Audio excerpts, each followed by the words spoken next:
কি গো মা, রাইতের বাজে 10টা, অন্য তুই কাপড় লারস? হ আব্বা, হাসপাতালের থেকে আয়া অনেক দেরি হয়ে গেছে গা।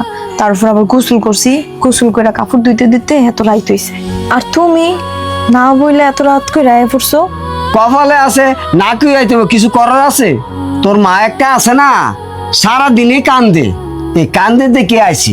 এই জন্যই তো কই হঠাৎ করে তুমি আইছো, সূর্য কোন দিক দিয়ে উঠছে। আচ্ছা তো আয়ো গড়াইও। না, ঘরে যাইতাম না। ওই তোর মা তোর লেগা কিছু 3 পিস পাঠাইছে, আর তোর জামাই লেগা কতটুকু শার্ট পাঠাইছে, এডি দিতাম আইছি। এই নে, এন 30,000 টাকা আছে। টিয়াদা আমি কি করতাম?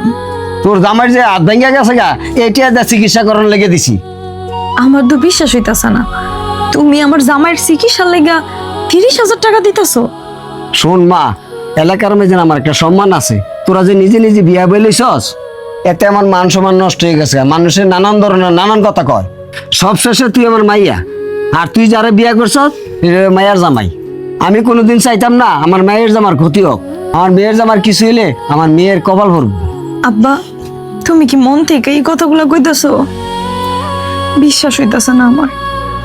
মারে, আজকে আমার কালকে 2 দিন, অহংকার করে লাভ কি রে মা? জামার চিকিৎসার লেগে যা লাগে তাই দিম, তারপরও জামারে সুস্থ করতে হইব। আব্বা তো গড়াইতা না। যাইতাম না মানে তোর জামার চিকিৎসা শেষ করে যাবো। কালকা তোর মায়ও আইতাছে। আব্বা তুমি সত্যি কইতাছো মায় আইবো আর তুমি আমার বাইক থাকবা? হরে মা, আয় আব্বা ঘরে আয়ো আয়ো, আমার কাছে কত খুশি লাগতেছে জানো।